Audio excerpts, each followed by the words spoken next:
Hi gorgeous, thank you so much for clicking this video and welcome back to my little home here in YouTube. Hari ini so exciting karena aku nggak sendirian, ada adik aku di sini dan kita bakal ngobrol-ngobrol sama pertanyaan-pertanyaan dari kalian yang udah aku rangkum beberapa. So if you're interested to see, please don't forget to subscribe to my channel and hit that notification bell so you can show love and support me, help me grow this channel. And without any further ado, let's get into the video.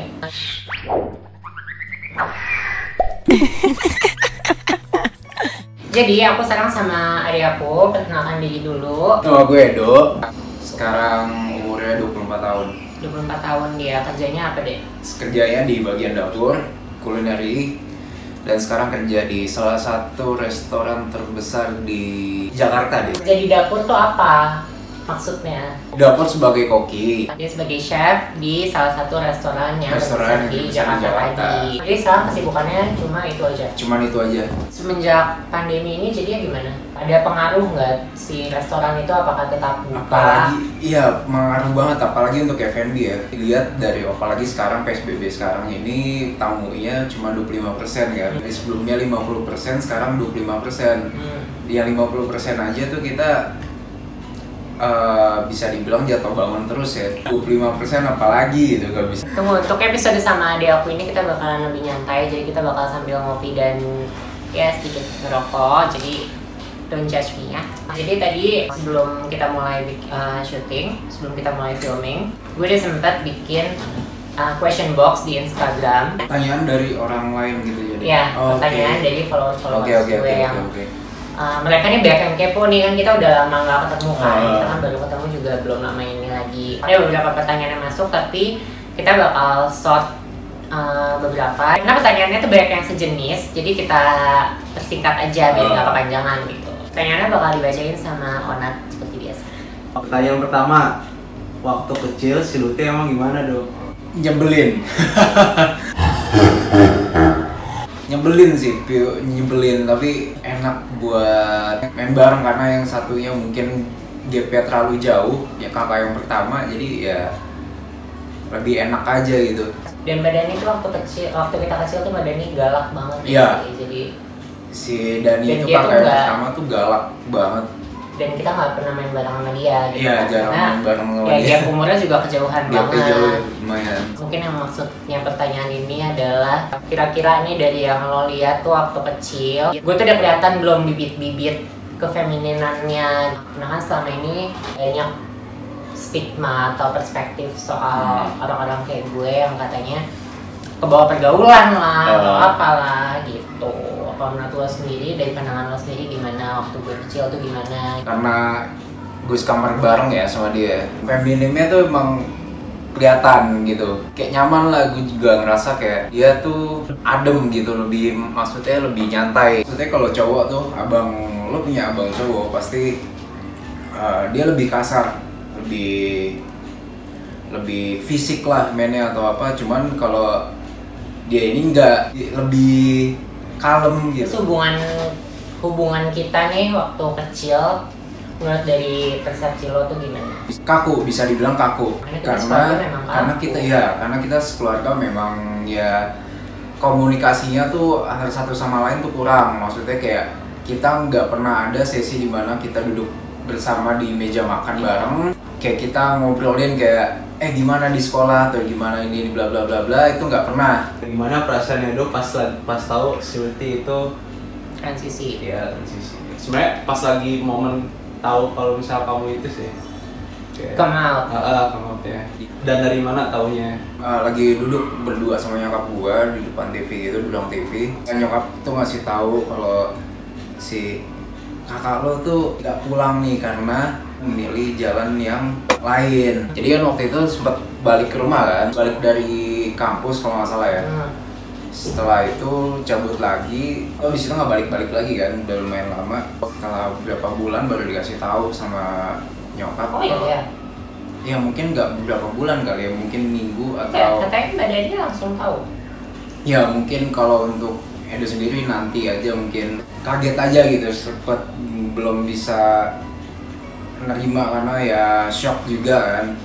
Karena apalagi ya ibaratnya lo selama ini lo sekamar nih sama dia, terus Lo tahu dari dulu dia kayak apa, dia ini siapa, terus tiba-tiba jadi seseorang yang lain gitu. Ada lumayan jangkanya, mungkin ya butuh persiapan juga si nyokap gue ini untuk ngomong ke gue langsung nyampeinnya gimana gitu. Karena untuk dia say it out loud menurut gue juga nggak gampang. Iya, nggak gampang, apalagi selama ini kita juga komunikasi jarang gitu kan.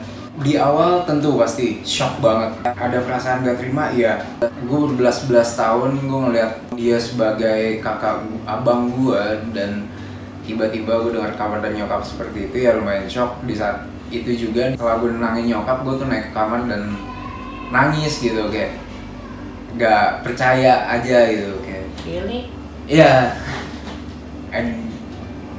Nangis tuh lumayan lama, kayak di setelah nyokap ngomong kayak gitu, ayah kan baru pulang tuh, bunda ngasih tahu ayah baru pulang, udah dia langsung tinggal kamar gitu kan. Itu posisi siang abah itu bener nangis, nggak keluar kamar gitu, udah nanti aja males ketemu orang-orang dulu. Berarti kan dari terakhir ketika out sampai akhirnya balik hubungan lagi kan ada jenjang waktunya. Nah itu gimana perasaannya selama kehilangan sosok Luti? Buat Luti juga gimana kehilangan sosok Edo pas lagi masa-masa sendiri itu? Siapa dulu mau jawab? Kalau gue sih ngerasanya nggak yang segimananya kehilangan ya kalau dia, karena kita nggak segitunya hilang kontak kan. Iya, kita masih kontak-kontakan. Kalau aku sama Edo tuh masih lumayan kontak-kontakan, karena Edo nggak nge-cut segala macam hubungan. Kalau dari mama aku, papa aku, kakak aku, itu mereka semua nge-cut hubungan sama aku pada waktu itu. Cuma kalau sama Edo sendiri, alhamdulillahnya enggak. Jadi paling enggak masih tahu kabar lah keluarga tuh gimana. Ya kangen ada lah gitu kan. Apalagi dulu kita sekamar bareng gitu. Aku sama Edo sekamarnya bareng. Apalagi ikatan saudara gitu ya, pasti punya apa ya, batin tuh pasti ada. Cukup lama untuk gue buat bisa nerima keadaan ini gitu, sampai saat ketemu cewek gue yang sekarang, gue cerita sama dia gitu. Gue punya 3 saudara gitu. Punya 2 saudara. 2 saudara. 2 saudara, yang satu perempuan, yang paling tua, yang kedua adalah cowok. Gue bilang ke dia kalau dia milih jalan lain gitu. Bukan dia yang kaget, bukan cewek gue yang kaget, cuman malah gue yang kaget karena respon dia gitu. Dia bilang kalau lo harus temuin dia lah, karena bagaimanapun ya dia tuh kakak lo gitu, dia saudara lo. Bagaimanapun pasti suatu saat lo akan butuh dia. Lo harus merangkul dia, bukan merangkul dia, bukan malah untuk menjauhin dia gitu. Karena ini bukan pilihan dia. Aku nggak expect ini emosional banget, aku pengen nangis dari tadi. Ceritain dong gimana akhirnya kontek-kontekan, maksudnya ketemuan langsung, kontek-kontekan kayak gitu secara lebih intens. Jadi waktu itu yang nyuruh pertama kali ketemu adalah cewek gue juga. Jadi di sini bisa dibilang cewek gue berperan besar banget biar ketemu sama kakak gue lagi. Kita berdua lagi libur nih, lagi libur kerja, lagi libur kerja. Puasa ya? Oh ya puasa, bener. Cewek gue bilang kalau ketemu Luti aja gitu, kata dia gitu. Ah serius nih? Ya udah akhirnya telepon atau WhatsApp waktu itu ya, WhatsApp di chat, ngajak ketemu lah waktu itu. Ya udah akhirnya kita nonton lah waktu itu. Baru sih di situ pertama kali ngeliat kayak totali berubah gitu dari fisik yang sebelumnya gue pernah temuin, terus tiba-tiba ketemu lagi kayak wow, beda banget nih. Reaksi lo tuh gimana waktu ngeliat gue kayak gitu pertama kali? Shock banget. Shock banget karena ya sebelumnya kan belum pernah lihat langsung. Belum pernah lihat langsung. WhatsApp mah udah lah. Foto WhatsApp mah udah, feminimnya tuh kelihatan, cuman fisiknya tuh nggak semua berubah gitu. Jadi sekarang berubah total, kayak lebih kaget lagi gitu. Tapi pada waktu pertama kali itu ketika lo shock, did you have a hard time to process that? Enggak, bahkan waktu pertama kita langsung curhat kan, Iya. cerita-cerita gimana. Pada waktu itu lo bisa langsung terima right away gitu. Iya, Jadi bisa. gitu langsung melihat, langsung adaptasi secepat itu. Iya, bisa langsung adaptasi cepat itu karena ya sebelum dari waktu gue ngobrol sama cewek gue itu ya Worst case skenario ya kayak worst case gimana? scenario-nya gimana. Sekarang ada nggak yang masih pas lagi ketemu tuh masih nggak biasa gitu kayak gitu maksudnya? Iya. Sampai sekarang ada nggak yang begitu ketemu tuh masih bingung gitu mas? Iya. Misalkan transisi lo manggil gue dari yang tadinya bang gitu. Oh iya itu Pasti, itu kan it must be something ya really hard. aneh-aneh. Dan gue pun pernah bilang sama dia kalau misalkan memang canggung manggilnya antara panggil nama aja atau panggil bang pun nggak apa-apa, karena kalau dipanggil bang sama dia sendiri ya gue ikhlas-ikhlas aja gitu. Karena kan niat dia bukan yang gimana-gimana, tapi selama dia hidup seumur dia kenal gue kan gue adalah abangnya gitu kan. Jadi kalau misalkan dia canggung untuk memanggil gue dengan sebutan lain ya nggak masalah gitu. Cuma kalau di tempat umum ya panggil nama aja. Iya paling mungkin panggilan doang ya, kayak gue harus manggil dia apa ya, kan di awal-awal di chat pun masih bang gitu. Itu sebelum ketemu langsung ya, enggak kan? Nah cuman setelah kita udah ketemu langsung gitu, Dia jadi nggak pernah nyebut apa-apa. Kalau ngechat tuh langsung jadinya kayak orang nggak sopan. Lagi di mana gitu, lagi di kosan nggak? karena bingung gitu, maksudnya bingung mau nyapa dengan apa gitu. Maksudnya kalau mau manggil nama langsung pun canggung, Nggak apa-apa kan kita bule. mau manggil nama langsungnya canggung atau ya udah kira makin sini ya udah kayak songong aja deh. Punya pikiran tersendiri nggak gue tinggal bareng sama Nathan? Enggak, tersendiri tuh enggak Ya sih. kayak lo mikir apa? Enggak sih. Karena ya jujur aja ayah itu kan Iya, muslim yang strict banget gitu, dan iya. anak-anaknya gitu-gitu dengan jalurnya masing-masing gitu kan. Awal-awal iya pasti ya. Cuman makin sini ya enggak sih, enggak lah. Ngapain? Iya, karakter yang kira-kira Edo kagumi dari sosok Lutfi sama karakter yang nggak disukain apa aja? Yang nggak dikagumi dulu ya, moody banget dari dulu gitu. Bukan dia doang sih, bahkan bisa dibilang kita bertiga tuh bersaudara tuh emang moody banget gitu. Dan Turunan. tiga-tiganya emosian, bahkan ya nyokap pun seperti itu, bokap pun seperti itu. Emang kita sekeluarga tuh bisa dibilang keluarga yang moody, cuman ya karena pohon buah nggak jatuh jauh dari pohonnya. Jadi kita ya sedikit banyak kan pada waktu proses belajar dulu kan melihat orang tua kita kayak gimana, ya itulah yang terbentuk di diri kita gitu. yang paling jelek sih itu doang ya, moodinya doang tuh paling males kalau udah ngeladenin. Dan masalah itu belum bisa benar berubah 180 derajat gitu, dari mood yang bagus benar-benar jatuh banget gitu, kayak apaan sih ini? Galak? Enggak, tolerable. Enggak Masih sih. galakan badan kan? Masih galakan badani. Bayangkan si iblis betina itu seperti apa. Terus Tadi yang disukain yang di apa namanya?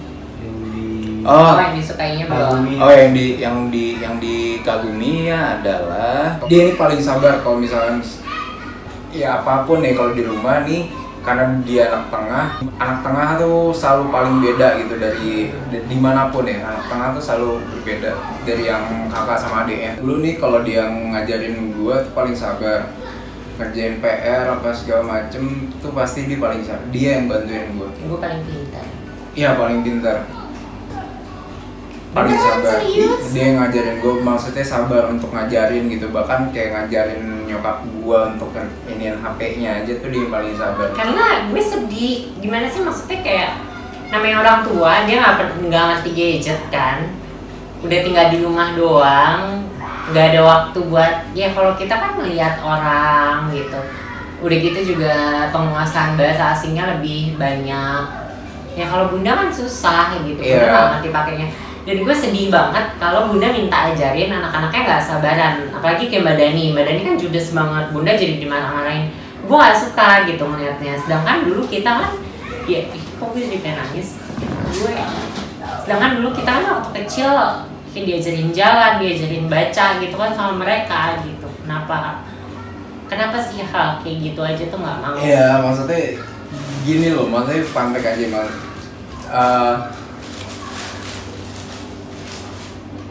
Sumpah gue cengeng banget.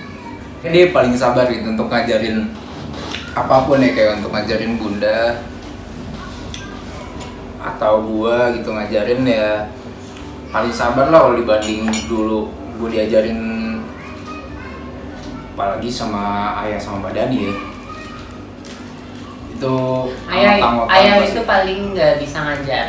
Ayah itu paling nggak ada sabaran buat ngajarin anaknya. Iya, dan itu menurut ke gua, jadi kalau misalkan nyokap gua minta tolong untuk nggak usah alasan, itu nggak ada turunan emang lo aja nggak mau. Coba dulu nih kalau ada Luti gini dia bisa nih bantuin. Harapan kedepannya nih buat hubungan Luti antar. Gak usah deh, Ya udah. aku males dengan harapan orang. Ya udah. Karena aku nggak suka mengecewakan.